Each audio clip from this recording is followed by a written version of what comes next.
जीवन को सीखता चल रहा हूँ। अभी मेरे पिता की मृत्यु हुई 31 अक्टूबर को। तो होता ये है कि मृत्यु के बाद जो है जो नई पीढ़ी है वो रिश्तेदारों नातेदारों का सम्मान नहीं करती है और रिश्ते टूट जाते हैं, जबकि ये गलत है। आज जो है हमारे बहुत ख़ास पिताजी के जो हमारे पिताजी जिनको अपने घर में किराए रखे थे वो आए। अभी मैंने एक आयोजन किया था रिश्तेदार मिलन का, तो अपनी बिटिया के बर्थडे में चलो रिश्तेदारों से मुलाकात हो जाए। कैसे जान पाऊँगा, वो मेरे घर नहीं आए या मैं उनके घर न जाए तो कैसे मालूम होगा। ये बताइए भाई साहब, ये जो अभी पिता की मृत्यु में भी आप आए थे। हाँ। तो हमारे पिता के बारे में कुछ ऐसी अच्छी बातें बताइए जो आपकी यादों में हो, जो उन्होंने किया। भाई आपके पिताजी तेज आवाज। हाँ, पिताजी आपके जो है हाँ। बहुत, हम तो ये कहेंगे कि बहुत महान पुरुष थे। महान पुरुष थे। हाँ। क्यों? इसलिए कि पहली बात तो वो हर रिश्तेदार, चाहे वो शहर का हो चाहे देहात हो, सबका सम्मान करते थे, चाहे उनका खास हो और चाहे गैर हो। ये उनके अंदर फर्क नहीं पड़ता था। मतलब हर आदमी का, हाँ, हर आदमी का फर्क नहीं पड़ता था। दिमाग दिल के रिश्ते में दिमाग नहीं लगाते। हाँ, चाहे खास हो चाहे गैर हो, सबको बराबर सम्मान देते थे। अच्छा, मैं तो पहले जब आया तो मैं तो गैर था। आप लखनऊ में जब आए? हाँ। तो क्या हुआ कुछ? तो जब मैं यहाँ लखनऊ में मेरी पोस्टिंग हुई जी, तो सबसे पहले मैं अमीनाबाद में मेरे रिश्तेदार रहते थे, लाला छेदी लाल। अच्छा। हाँ। तो उनसे मैंने कहा लाला छेदी लाल आपके रिश्तेदार थे? रिश्तेदार। अच्छा। मेरे बाबा लगते, मेरे बाबा के साले थे। ठीक। तो मैंने उनसे कहा कि मुझे जो है कमरे की आवश्यकता है, कहीं मुझे कमरा दिलवाओ। ठीक। तो उन्होंने कहा कि ऐसा है, कमरा हमारे अमीनाबाद में तो मिल नहीं पाएगा, मुश्किल है, और हमारे घर में जो हमारा इतना परिवार बड़ा है तो हमारे घर में तो जगह है नहीं। तो अच्छा। उन्होंने ये कहा कि ऐसा है कि हाँ मुझे ध्यान आया कि चलो ठाकुर में चलते हैं, प्रभु जी के यहाँ। मेरे पिता का नाम प्रभु दयाल है। तो हाँ। ये प्रभु की बात कर रहे हैं। हाँ। तो प्रभु का वो पिता का नाम ही बता। तो बोले चलो प्रभु जी के यहाँ चलते हैं, तो उनके यहाँ जो है हो सकता है कमरा खाली हो। अच्छा। तो मुझे जब लेके आए वो यहाँ पे, तो पिताजी ने तुरंत ही कह दिया कि ठीक है। मुझसे पूछा मतलब साथियों रहने वाले हो? अच्छा। और तो मैंने अपना परिचय दिया। बोले ठीक है तुम यहाँ रहो। बाद में हमने उनसे जब किराया पूछा तो उन्होंने कहा किराया राया, तुम कहा दो किराया कुछ नहीं ना, कहते तुम कितनी तनख्वाह पाते हो? तो हमने जो पाते थे बता रहे, बोले इतने में तुम्हारा गुजारा नहीं होगा, किराया नहीं देना तुम्हें, और तुम्हें जितने दिन मर्जी हो उतने दिन रहो, ही अपना घर समझ करो। साथियों देखिए कितनी बड़ी बात है। हाँ। कि मेरे ये जब बता रहे हैं कि आए शहर में, एक तो कोई रखता नहीं है, रखा, और जब इन्होंने किराए के लिए पूछा तो मेरे पिता ने मना कर दिया। हाँ, किराया नहीं लिया, और अब सुनाओ मुझे ऐसा रखा जैसे मैं घर के इनका सगा भतीजा हूँ। अपने सगे भतीजे जैसा मेरे साथ व्यवहार करते रहे। खाने पीने में, बैठने उठने में कोई फर्क नहीं था। अच्छा। हाँ, ये नहीं था कि नहीं हम जो है गैर हैं तो अपने ही कमरे में बैठाते, अपनी चारपाई में बैठाते, जो खाते सब लोग खाते थे वो मुझे भी खिलाते। कभी ये फर्क नहीं समझाऊँ। अच्छा, ऐसे जो अच्छा व्यवहार होता है मरने के बाद भी आदमी नहीं मिलता। आज आप याद कर रहे हैं? क्यों याद कर रहे हैं? हाँ बिल्कुल याद कर रहे हैं। अच्छा, जब हमारे यहाँ वो जाते, ऐसा हमारा उनका संबंध इतना हो गया था कि हमारे यहाँ भी आते थे। तो जब हमारे यहाँ आते तो ये कहते कि हमें फला जगह चलना है, तो मैं उनको अपनी बाइक में बैठा करके उनको घुमाता था, जहाँ कहते वहाँ ले जाता। खाने पीने में भी उनके लिए कोई वो नहीं था, जो इच्छा हो वो बताओ वही बनेगा। अच्छा। तो उनको बहुत प्यार से रखते थे। अच्छा। और वो हमें बहुत प्यार से रखते थे। साथियों देखिए कितनी बड़ी बात है। अभी मेरे पिता की डेथ हो गई, ठीक है, इसके बाद आप आए इसी मकान पे। हाँ। पहले आप नीचे रुकते थे। हाँ। पिताजी के याद करने में। हाँ। अब आप जान रहे हैं कि ताला लगा दिया गया। हाँ। जबकि इच्छा थी मेरी कि लोग जो है नीचे रहते उसी कमरे में। हाँ। और पिताजी की चीज़ें देखते। तो ये नहीं अच्छा लगता, ये क्या लगा ठीक लगता है ताला लगाना? अब अच्छा तो नहीं है, लेकिन अब क्या बताऊँ, क्या उनके मन में है। तो उनकी आत्मा कितनी खुश होती है। लेकिन अभी जब इसके बाद जो आयोजन मैंने किया रिश्तेदारों से मिलने का, ये आयोजन कैसा लगा आपको? हाँ। एक जैसे बेटे के रूप में आप 13वीं में भी आए थे, हाँ। अभी आए, हाँ। तो होता ये है कि जब किसी मुखिया की डेथ होती है, रिश्तेदार सोचते हैं पता नहीं घर के बच्चे सम्मान करें कि ना करें। हाँ। तो आप क्या महसूस करते हैं? भाई मैं तो पहले ही से ही सबसे छोटे तो तुम थे। अच्छा, हम कितने तो उस समय- आपके सामने हम कैसे साल के थे बताइए? उस समय ज़्यादा से ज़्यादा 13-14 साल। और आपके जब गांव जाते थे आपकी साइकिल में घुमा करते थे ना? हाँ। तो मैं तुम्हें सबसे ज़्यादा, मैं तो छोटे की वजह से तुम्हें बहुत प्यार करता हूँ। देखिए मुझे कितना कहीं प्यार करते उठाना हैं। उठाना, बातचीत करना, अपने गांव में ले गया, अपने गांव से घुमा उमा के फिर लाया। छुट्टी आया था तो मैंने कहा, तो बोले हम भी चलेंगे भैया, तो हमने कहा चलो ले चलेंगे। साथ अपने गांव ले गया, मैं 4-4 दिन गांव में रहे, घुमा फिरा के फिर ले गया है। तो संतोष से मुझे बहुत प्यार रहा है, पहले से ही बहुत प्यार करता था, और आज भी मेरा वैसे प्रेम है। साथियों, अच्छा, संतोष भी मुझे बहुत मानता है। साथियों, सबसे अच्छी बात तो जब मेरे पिता का भी अभी 7 तारीख को मेरी बिटिया की बर्थडे थी, सबसे आश्चर्य तो ये हुआ कि जो अननोन लोग इनको देखा तो मेरे पिता की कद काठी इनसे मिलती है। तो मुझे आश्चर्य इस बात का हुआ, लोगों ने कहा मुझसे कि इनको देख के ऐसा लगा कि ये तो तुम्हारे पिताजी हैं। अच्छा, ये चीज़ जो मैंने कभी सोची नहीं थी, ये मतलब मेरी कल्पना से बड़ा था। तो कहीं ना कहीं आज मैं इनके अंदर अपने पिता का रूप देखता हूँ। अच्छा, ये सफारी सूट पहनते हैं। मज़े की बात ये है कि मेरे पिता भी इसी कलर का सफारी सूट पहनते थे। तो मैंने डिसाइड किया है कि अगली बार होली दिवाली किसी मौके पर इनको सफारी सूट मैं बनवा के दूंगा, ताकि मेरी पिता की आत्मा जो है बहुत खुश रहे, क्योंकि कर्मों से ही जीता जाता है। अच्छा, मैं एक चीज़ बताऊंगा, एक 3rd पर्सन की कहानी आपसे पूछता नहीं यहाँ पर। हाँ। एक सीतापुर में एक राम दयाल जी थे, उनकी 3 बेटियाँ 2 बेटे थे। तो राम दयाल जी की जो मृत्यु हुई, हमारे पास एक किसी ने पूछा था, तो उनकी बेटियों ने क्या किया कि भाई जैसे मृत्यु के बाद क्या होता है, संपत्ति हिस्सा बांट के लिए क्या करते हैं, परिवार के लोग बैठते हैं, कैसे हिस्सा बांट करते हैं? भाई हिस्सा बांट के लिए तो ये है कि जैसे लड़के हैं तो घर में परिवार में तो हिस्सा वैसे जैसे लड़कों 2 का ही होता है। राम दयाल जी सीतापुर के, उनके 2 बेटे और 3 बेटियाँ। तो 13वीं के बाद जब जैसे वो डेथ हुई तो छोटे बेटे के हाथ में उन्होंने दम तोड़ा, और छोटा बेटे के साथ जन्म भी उसी मकान में हुआ और मृत्यु भी उनके हाथ में।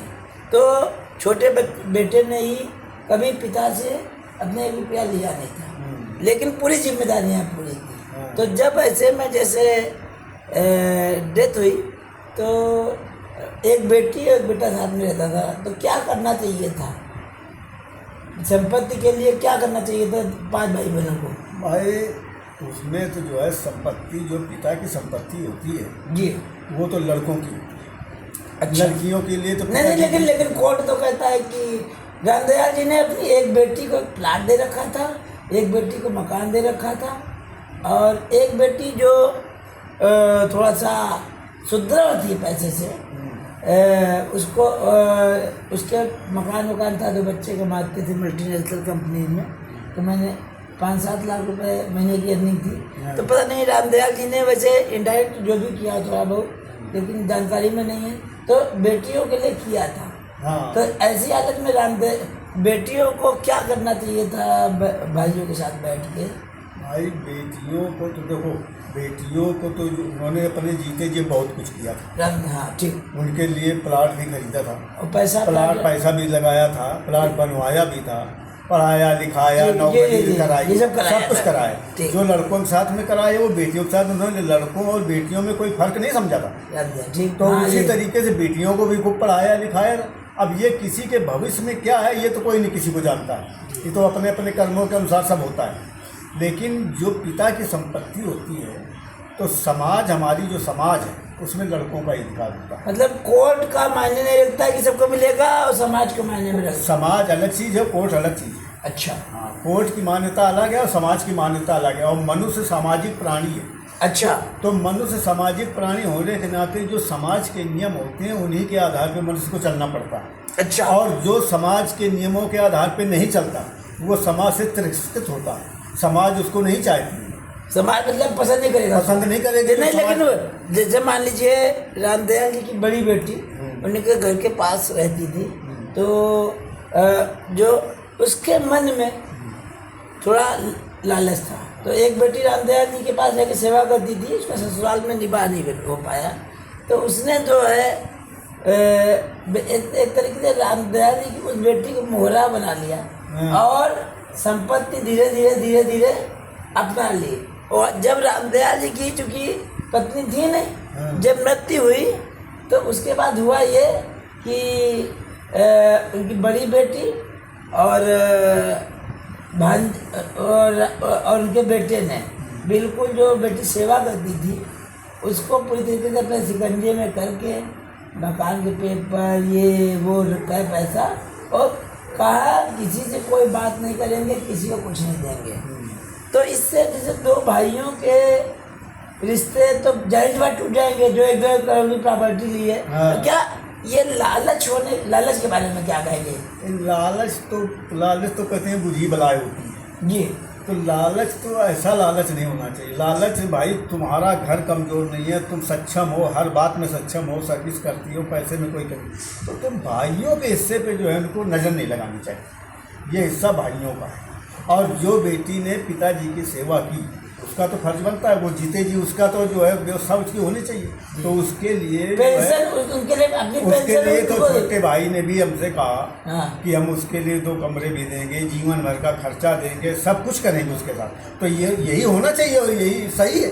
लेकिन बड़ी लड़की का बड़ी लड़की ने ये उसको मिला करके मोहरा बनाया जो षड्यंत्र रच रही है। अच्छा। हाँ, ये गलत है, ये उसको मोहरा नहीं बनाना चाहिए। छोटी बेटी की तो चलो ठीक है, जो कुछ चाहिए तो मुझे चाहिए था, लेकिन उनको नहीं कुछ चाहिए। वो खुद अपने लिए जो है मोहरा बना के अपना षड्यंत्र में लेना चाहिए। मजे की बात, उन्होंने अपने साथ साथ अपने बेटे जो पढ़े लिखे थे उनको इसी उसमें डाल दिया। तो वो मतलब वो अपने आदमी को बिल्कुल गुलाम समझती थी। मतलब वो उनका बेटा, उनके ऐसे घरों में जहाँ जेंट्स सीधा होता है तो औरतें या बच्चे गुलाम, तो इस वजह से ये हालत हो गई है। तो अच्छा, बेटे को इस राजनीति में दखल देनी चाहिए। बेटों को जब जैसे परिवार में उनके रामदयाल के 5 बच्चे थे तो उनके यहाँ जो था किसी की चलती, सिर्फ बेटे की चलती थी। रिश्तेदारों ने कहा उनके कि बैठ के बातचीत कर लो, तो सब निर्णय न माँ ले न बाप ले, लड़का निर्णय लेते था। क्या लड़के को निर्णय लेना चाहिए क्या इसमें बताइए?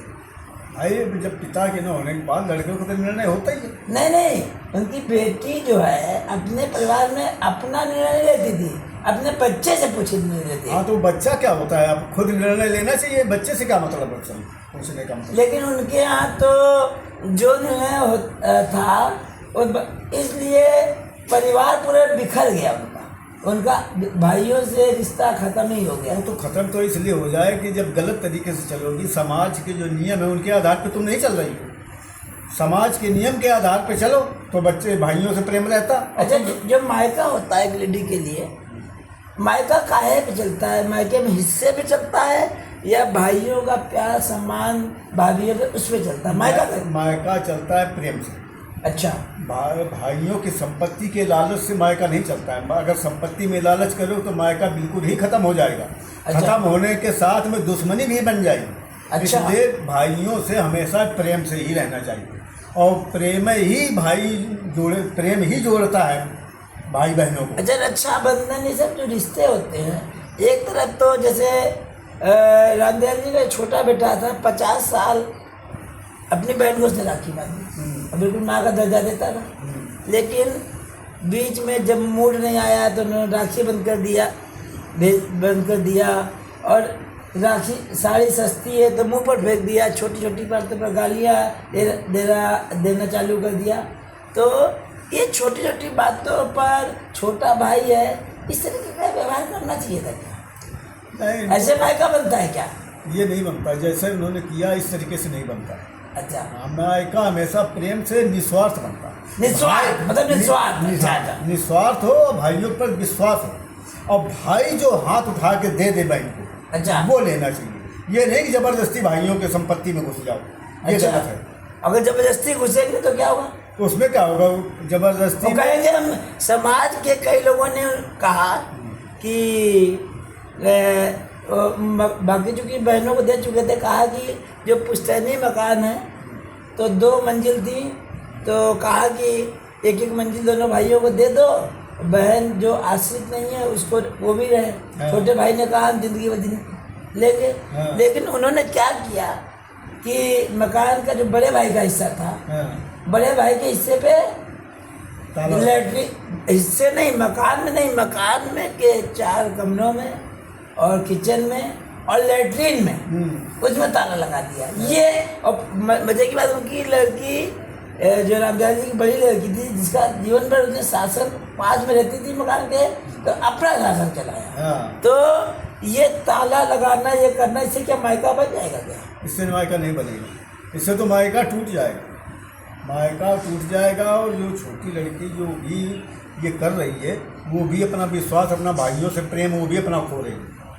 हाँ, उनका मोहरा बन के खो रहे। मोहरा, उसको मोहरा नहीं बनना चाहिए, और उसको लड़ने की कोई आवश्यकता ही नहीं थी। भाई तो उसके साथ में थे ही, दोनों भाई साथ में थे। दोनों भाई साथ में थे, और उसके लिए किसी बात की कमी नहीं थी, ना उसके रहने के लिए, न खाने के लिए, न किसी व्यवस्था के लिए कोई कमी नहीं थी। लेकिन वो बड़ी बहन के साथ मोहरा बन के ये गलत कर रही। उसको भाइयों के साथ में होना चाहिए था, बहन के साथ सभी के साथ होते। मतलब मैं कहता हूँ कि अगर एक ये हो बहन भाई सबके साथ व्यवहार करो तो ना चल जाएगा। हाँ, मतलब भाई रक्षाबंधन, जैसे भाई बहन त्योहार, भाइयों की दायित्व होता है कि बहनें आए, होली, दिवाली और रक्षाबंधन और सब में आए, तो ये होता है। तो ये संपत्ति तो मिल गई, लेकिन क्या लगता है कि जीवन भर का प्रेम, अटूट विश्वास, भावनाएं मिल पाएगी क्या? ये इनको जिस तरीके जो ऐसी इनकी भावना है, उस भावना का आधार पर जीवन भर इनका विश्वास नहीं चल हो पाएगा। क्या वो संतुष्ट रह पाएंगे जीवन भर? नहीं कर पाएंगे। अपनी आत्मा को संतुष्ट कर पाएंगे? वो देखना, वो अगर खुद सोचे तो अपने आप में खुद संतुष्ट नहीं है, संतुष्ट नहीं है, अपने आप में संतुष्ट नहीं। क्यों? इसलिए कि जो वो कर रही है, उनकी आत्मा, वो कर जरूर रही है, लेकिन उनकी आत्मा गवारा नहीं करती होगी। मतलब ये भी हो सकता है कि लड़का आज इतना हावी हो गया और उनकी चल भी ना नहीं हो, चाहती हो वापस हो जाए, क्योंकि लड़के इतना आगे हो जाते हैं, जैसे कि लड़के को गलत आदत में डाल दो, तो आदमी का कहता है क्या करें। भाई लड़के को इतना बढ़ावा देने नहीं चाहिए था। लड़के को तुमने इतना बढ़ाया है कि लड़का का कोई दादा है कि गुंडा है कि क्या है जो उसको इतना आगे बढ़ा रही है? अरे जो बात करनी है तुम्हें करनी चाहिए। उस लड़के को तो बिल्कुल बोलने नहीं चाहिए, माँ बाप के सामने लड़के को बिल्कुल ही नहीं आना चाहिए था। अगर छोटा भाई सब पास घर में साथ में रहता था तो उनकी क्या ये ड्यूटी नहीं थी कि कहते हैं कि अब एक भाई एक बार तुम यहीं पे रहो, प्यार से रहो, हम लोग आते जाते रहेंगे। अब हम लोग सम्मान चाहते हैं। अगर त्याग की भावना होती है वो कह देती कि हमें कुछ नहीं चाहिए, लेकिन इसके बजाय उन्होंने लोगों से ये कहा कि मुझे मेरे पिता ने दिया ही क्या है, वो जो बैंक अकाउंट में जो 50 लाख रुपया था लगभग रामदयाल जी छोड़ गए, और जो बहन को जो छोटी बहन थी उसको पेंशन, मतलब सेंट्रल गवर्नमेंट की अप्लाई थे ना, और जितनी जो लगभग 1-2 करोड़ की प्रॉपर्टी थी, इस प्रॉपर्टी के लालच जो है कि ऐसे ही मैं एक लड़की की बात नहीं करता, समाज में, देश में जहाँ भी लड़कियाँ हैं जो मायके की राजनीति में, जो लड़कियां जो मायके की राजनीति में इंटरफेयर करती हैं, वो घर में उन्होंने भी कभी अपनी बहुओं के साथ अच्छा व्यवहार नहीं किया, बहुओं को नफरत की निकालते हैं। तो अच्छा व्यवहार करेंगे कहाँ से? उनकी नियत ही खोट है, उनके अंदर उनकी जो भावना, उनकी मानसिकता ही गलत है, चाहे वो भाइयों के प्रति हो और चाहे बहुओं के प्रति, उनकी मानसिकता ही गलत है। अब उन्होंने जो एक लड़के की जो है डिवोर्सन करा दिया, ये उन्होंने उनका बड़े बेटे की शादी हुई, ये डाइवोर्स करा दिया। ये बहुत गलत बात है। इनको उसमें लड़के को समझौता करा के रखना चाहिए, दोनों को समझाना चाहिए, लेकिन ये नहीं है कि माँ जो है उसका डिवोर्स करा रही है। ये मैंने एक चीज़ देखी भाई साहब, जीवन में लेडीजों में जो चल रहा है जिद और अहंकार, लालच और कपट, चीज़ है। ये चारों चीज़ें ये बहुत खतरनाक चीज़ है। अहंकार तो होने नहीं चाहिए, और जिद जो है ऐसी थोड़ी जिद होती है कि जो मन में आवे उसी की जिद करो। मनमानी है, मनमानी नहीं करनी चाहिए। उनका ये कहना समाज के काफ़ी लोगों ने कहा, एक गुप्ता जी उन्होंने कहा, और 13वीं के बाद से एक कमेटी बनाई गई उनके छोटे बेटे ने कि जानने वालों की कमेटी बनाई गई ना, ये 3 लोग हैं, बैठ के बात कर लो ताकि रिश्ते बने रहे। उन्होंने कहा कुछ नहीं, मेरा बेटा बात करेगा। कमेटी के लोगों ने कहा कि जब बड़े बड़े लोग बैठ रहे हैं तो बेटे इतना मैच्योर नहीं होता, निर्णय नहीं लेगा। तो उन्होंने मना कर दिया। अगर सिर्फ हमारे यहाँ इस वजह से कमेटी वाले भी उन्होंने कहा हम बात नहीं करेंगे, बच्चे से बात नहीं करेंगे। तो इस तरीके से तोड़ा तो लड़कियों में जो लालच की भावना है, जैसे जब से संपत्ति का कानून जो बन गया है उसने कहीं ना कहीं घर को तोड़ दिया है। रक्षाबंधन ये रिश्ते, हाँ वो तो टूट ही जाएंगे। वो लालच ही तो खराब होता है, लालच ही के कारण ये सब हो रहा है। अच्छा, हाँ लालच से भाई बहनों का रिश्ता खत्म हो गया, लालच से आना जाना खत्म हो गया, और उस लालच से जो इनके सगे संबंधी रिश्तेदार थे वो भी टूट गए। क्योंकि वो टूट इसलिए गए कि जो कर रही हैं वो समाज के हिसाब से गलत है। अब मतलब सामाजिक अपराधी हो गई। हाँ, अब लोग गलत का साथ क्यों देंगे भाई? अच्छा। लोग जो है सच का साथ देने वाले होते हैं। अच्छा। गलत का साथ तो वो देगा जिसको लालच होगा। अच्छा। जिसको लालच नहीं है वो गलत का साथ क्यों देगा? 2-4 लोग जो ऐसे ही होंगे लालची लोग, वही उनका साथ वही साथ देंगे। मतलब 5% लोग उनका साथ देंगे, 95% न्याय का साथ देंगे। जो उनकी मानसिकता के जो होंगे वो साथ देंगे, कपटी दूर से लोग। हाँ, बाकी और अच्छे लोग जो है, सामाजिक लोग जो है वो सभी साथ उनका। मतलब सामाजिक बहिष्कार हो सकता है। बिल्कुल सामाजिक बहिष्कार हो ही जाता है। हाँ, अपने आप हो जाएगा सामाजिक बहिष्कार। इनको खुद महसूस हो जाएगा कि नहीं हम समाज से बाहर कर दिए गए। हाँ, एक समय ऐसा आएगा कि इनको ये लगेगा कि हम समाज से बाहर हैं। अच्छा, क्योंकि रिश्तेदार जब भाई समाज तो रिश्तेदारों से अपनों से होता है। हाँ। और जब रिश्तेदार और अपने टूट जाएंगे तो फिर काहे का समाज रहेगा तुम्हारा? तो बहिष्कार तो हो ही गए और अकेले रह जाओगे। अच्छा, मतलब कुल मिला के पैसे के लिए जो जड़े हैं परिवार, अपने बहकावे में आके लालच के लिए जड़े, जैसे पेड़ की जड़ जो है सूख जाती है, तो अगर लालच का पकड़ करोगे तो रिश्ते भी टूट सकते हैं। हाँ, रिश्ते टूट जाएंगे। इसी से तो रिश्ते टूटते हैं। जब उनका घर का रिश्ता टूट गया, अपने बहू का बेटे का रिश्ता टूट रहा है, तो ये तो भाई है, उनका भी टूट जाएगा। अच्छा, हाँ। तो मतलब अंततः कुछ आखिरी में कुछ हासिल नहीं होगा। अंततः कुछ नहीं हासिल होगा, बदनामी के अलावा कुछ नहीं। सिर्फ बदनामी मिलेगी। मतलब जीवन में जो जैसे जीवन में उनके पिता ने पढ़ाया लिखाया, एक सरकारी विभाग में गस्टर अफसर रिटायर हुई, तो लास्ट में जब ये चीज़ आएगा, कलंक लग जाएगा, तो फिर कलंकी लगा जाएगा। कलंक इनको मिलेगा और उनको ताने मिलेंगे, लोग इनको ताने मारेंगे कि ले लो अपने पिता की संपत्ति, कर लो भाइयों से बुराई। अच्छा। भाइयों से बुराई करके तुमको क्या मिला? यही मिला जो तुम चाह रही थी। तो मतलब उनको ऐसी लड़कियों को आत्मचिंतन करना चाहिए और जितनी जल्दी हो सके भाइयों से रिश्ता जोड़ लेना चाहिए। क्या कहेंगे? जोड़ लें तो बहुत अच्छी बात है। तो अगर कहते हैं सुबह का भूला हुआ अगर शाम को लौट आए तो भूला नहीं कहलाता। अच्छा, तो अगर समझौता कर लेती, भाइयों से मिल कर ले, अगर अभी भी कर ले तो अभी कुछ नहीं बिगड़ा। अभी हो सकता है भाइयों से माफ़ी मांग लें, गलती मान लें, तो भाई ऐसा नहीं है कि भाई उनको माफ़ नहीं करेंगे। अच्छा, हाँ, भाई बिल्कुल माफ़ करेंगे, क्योंकि भाइयों में एक ही खून है, वो खून की तरफ दौड़ता है, इसलिए भाई बिल्कुल माफ़ कर देंगे और ये साथ में आ जाए। मजे की बात, एक आध रिश्तेदारों ने जब प्रयास किया तो वो नहीं, उनका बेटा कहता है उनका कि अब तो बहुत बदनामी होगी, अब बातचीत नहीं हो सकती। उनका बेटा कहता है, इसमें क्या कहेंगे? बेटा तो ना समझ है। अच्छा, उसको समाज का ज्ञान नहीं है, समाज का व्यवहारिक ज्ञान नहीं, जो समाज को उसको कुछ ज्ञान नहीं है। में उसने उनके लड़के ने MBA करने के बाद वो पूरा अपने को ब्रह्म ज्ञानी समझता है। हाँ, तो वो गलत समझता है। किताबी डिग्री और व्यवहारिक ज्ञान में कुछ अंतर होता है क्या?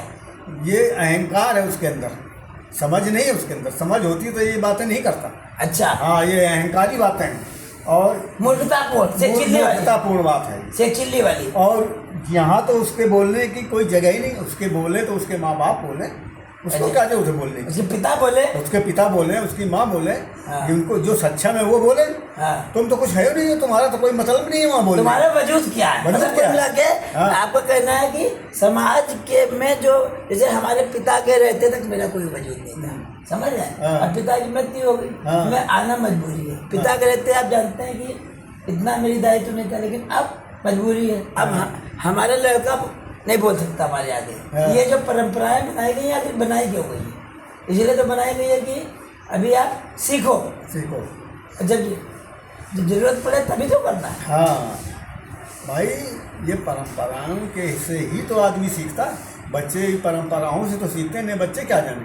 इन परंपराओं के द्वारा, अपने माता पिता के द्वारा, माता पिता के जो संस्कार हैं जी, वो बच्चे पे आते हैं, तभी बच्चा ही सीखता है। और कुछ लोग तो आजकल यही है कि उनके अंदर खुदे संस्कार नहीं रह गए। आज जैसे माँ के संस्कार उनकी बेटी के संस्कार नहीं थे, तो वही लालच के बेटे में आ गया। जो बेटी कर रही हैं, हाँ। ये इसका मतलब है कि इनके अंदर माँ बाप के संस्कार है ही नहीं। अगर माँ बाप के संस्कार जब तुम्हारे अंदर खुद रामदयाल जी ने अपने गांव भद्रस में खुद एक जमीन जो है, अभी भी मैं गया था तो उन्होंने दान दे रखी है। ये जो दान वाली आदत थी वो बेटियों में नहीं आ पाई, बेटियों में नहीं आ पाई, क्योंकि पिता के संस्कार तो पिता ने तो संस्कार अच्छे दिए। हाँ। माता पिता बच्चे को संस्कार अच्छे ही देते हैं। हाँ। कोई भी माता पिता बुरा संस्कार नहीं देता है, लेकिन बच्चों की जो संगति है, वो जब बाहरी लोगों से, गलत लोगों के साथ उनकी संगति हो जाती है, बच्चे ज़्यादा पढ़ते हैं। हाँ, माँ बाप की बात भूल जाते हैं और उनके लालची और कपटी लोगों के चक्कर में वो उनके अंदर संस्कार भर जाते हैं और वही भाषा बोलने लगते हैं। आप लोगों को क्या संदेश देंगे लड़कियों को लालच के लिए? क्या कहेंगे कि लड़कियां मायके से क्या बना के रखें और ताकि संबंध बने रहें उनके? क्या लोग लड़कियों को क्या कहेंगे आप लड़कियों से? अब लड़कियां अगर समझती हैं कि हमारे भाई बने रहें, हमारे भाइयों से संबंध न छूटे, तो उनकी जो हट है, जो अपनी जिद और अहंकार में चल रही है, लालच में और शासन, मायके में जो शासन करने की, हाँ, वो इसको छोड़ दें जिसको। अब भाइयों से प्रेम की तरीके से कि हमारे भाई हैं ये, चलो जो हो गया सो हो गया, अब छोड़ो, अब ऐसा नहीं करेंगे, अब एक होकर रहेंगे, तो भाइयों से मिल जाए। और भाई से मिलकर जब भाइयों से मिलेंगी तो प्रेम वापस आ जाएगा, क्योंकि भाई ऐसा कोई बाहरी नहीं है, भाई तो तुम्हारा ही खून है, तो वो तुम्हें माफ़ कर देंगे। साथियों, ये देश के जो है समाज सुधारक और समाज सेवी जयकरण साहू हैं, कानपुर से आए हुए। मेरे पिता के बहुत जुड़े हुए थे, मेरा सौभाग्य रहा आज इनके साथ मैं ज़मीन पर बैठा हूँ। देखिए, जब स्वामी विवेकानंद ने कहा था कि ज़मीन पर बैठने वाला व्यक्ति कभी गिरता नहीं है, और जो मज़ा आ रहा है बात करने में, जो रस मिल रहा है, अलग ही आनंद है। अच्छा, इतने दिन 2-3 दिन में मेरे साथ आपका जो बातचीत रही, क्या मज़ा आया? नहीं, पिताजी के समय वाला मज़ा आया नहीं आपको? नहीं, बहुत मज़ा आया, मुझे तो खूब मज़ा आया, मुझे अच्छा लगा। मुझे ये नहीं लगा कि जैसे पिताजी थे तब वो बात दूसरी थी, अब दूसरी हो, ऐसा कुछ नहीं। मुझे तो वही सम्मान मिला, उसी तरीके से रहा। मुझे खाने को, पीने को, लेटने बैठने को, मुझे कोई ऐसा नहीं लगता। मेरी वाइफ जो आपके जो किया, वाइफ के लिए क्या, उसी कल्चर के लिए आ गए कि मेरी वाइफ जो, हाँ, वो बहू जो है वो बहुत अच्छी है, और बहू ने भी सारी व्यवस्था करती है भाई, खाने पीने को सब पूछती है, बताती है, कोई दिक्कत नहीं है, सारी व्यवस्था करती है। मतलब बहू संस्कार होना चाहिए, संस्कारों वाली बहू है साथियों। हाँ, बहुत अच्छी है। समाज को मैं मैसेज देने का प्रयास करता हूँ। इसके लिए कोई स्कूल नहीं होता है, लेकिन समाज में जो व्यवहारिक लोग हैं, इनसे बड़ा टीचर कोई नहीं हो सकता, क्योंकि किताबें पढ़ने से ज्ञान नहीं आता है। ज्ञान उससे आता है जिसने जीवन को जिया हो। ये अंतर्राष्ट्रीय समझ वाले व्यक्ति हैं, मतलब एक किताबों का पढ़ा लिखा आदमी होता है और जीवन में ठोकरें खा के जो सीखता है। कहते हैं बादाम खाने से समझ नहीं आती, ठोकरें खाने से आती। इन्होंने भी जीवन में बहुत कुछ किया है, समाज सेवी है, समाज में जाते हैं, लोगों की मदद करते हैं, सब कुछ करते हैं। जितने भी लोग स्टूडियो में देख रहे हैं, हम सभी लोगों की तरफ से जयकरण साहू जी को धन्यवाद देते हैं और इनसे उम्मीद करेंगे कि समय समय पर हमारे स्टूडियो में आते रहें और अपने अनुभवों से समाज को दिशा देते रहे, क्योंकि समाज में जो अराजकता की स्थिति उत्पन्न हो रही है, अगर हमारे क्या कहते हैं कि इस चैनल के माध्यम से, इस प्रोग्राम के माध्यम से कुछ कोई भी सीख पाएगा तो बहुत अच्छा होगा। धन्यवाद जयकरण जी, धन्यवाद।